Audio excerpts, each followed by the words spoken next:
Assalaamu calaykum waraxmatullaahi wabarakaatu. Ma ogtahay in haddii aad dadka u sheegtid waxaad mustaqbalka qaban doonto in ay hoos u dhigayso xamaasadda aad shaqadaas ku qaban lahayd?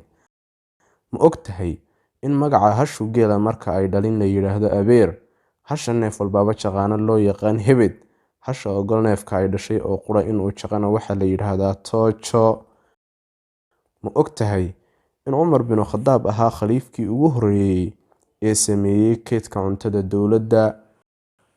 Ma ogtahay in dhammaan unugyada jidhkeennu ay leeyihiin bu oo ah xudunta dhexe ee laga maamulo unugga marka laga reebo unugyada cascas ee dhiigga kuwaas oo aan lahayn bu?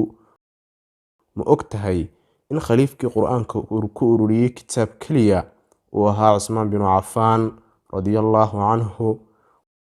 Ma ogtahay in shabeelka dhadigiisa loo yaqaano kuti halka shabeelka labkiisana loo yaqaan aareeye? Ma ogtahay in kulaylka oogada cadceeddu uu yahay 6,000 oo digrii Celsius halka kulaylka ubucda hoose ee dhulkuna ay ka tahay 5,700 oo digrii Celsius, heerkulka qofka caafimaadka qabana uu yahay 37 digrii Celsius?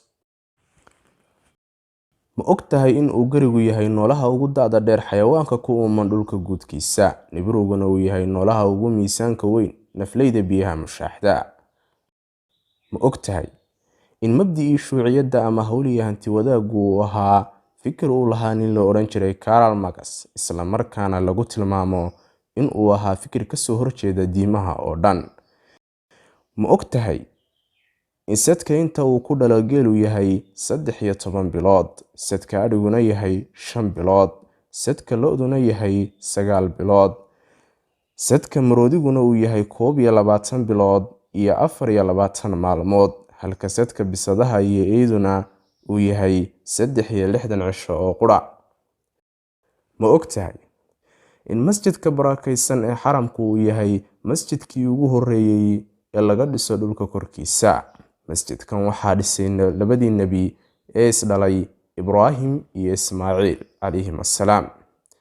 Masjidkii labaad ee la dhisaana uu ahaa masjidka Al-Aqsa oo uu dhisay Nebi Yacquub calayhi salaam. Ma ogtahay in jidhkeenna meesha ugu adagi ay tahay lakabka ugu sarreeya ee ilkaheenna ee loo yaqaan enamel, waxa uu ka adag yahay lafaha? Ma ogtahay in caalimka keliya ee Muslima ee ku guuleystay jaa-isada Nobel ee cilmiga fiisigiska uu yahay Dr. Axmed Cabdisalaam oo u dhashay waddanka Bakistan?